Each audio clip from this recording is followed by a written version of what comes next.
নারী ওয়ানডে বিশ্বকাপে নিজেদের শেষ ম্যাচে ভারতের বিপক্ষে টসে হেরে আগে ব্যাট করতে নেমে শুরুতে বেশ ধীরগতিতেই ব্যাটিং করেছে বাংলাদেশ। ১২.২ ওভারে তাদের দলীয় রান যখন ২ উইকেটে ৩৯, তখনই নামে বৃষ্টি। অনেকক্ষণ পর বৃষ্টি থামলে কমিয়ে দেওয়া হয় ম্যাচের দৈর্ঘ্য।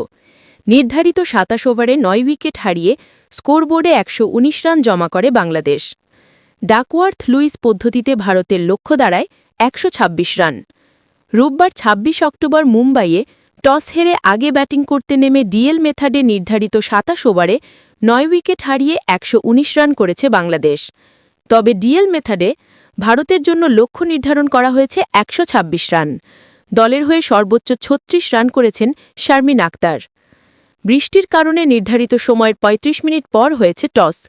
টসে জিতে শুরুতে বাংলাদেশকে আগে ব্যাটিংয়ে পাঠান ভারতীয় অধিনায়ক হরমনপ্রীত কৌর। তবে টসের পরপরই দ্বিতীয় দফায় হানা দেয় বৃষ্টি।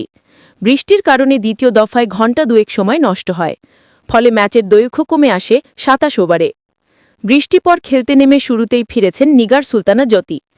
আউট হওয়ার আগে তার ব্যাট থেকে আসে ২৪ বলে ৯ রান। এরপর উইকেটে এসে দারুণ ব্যাটিং করেছেন শোভানা। ২১ বলে করেছেন ২৬ রান। এছাড়া ৫৩ বলে ৩৬ রানের ইনিংসে এক প্রান্ত আগলে রেখে ব্যাটিং করেছেন শারমিন আক্তার।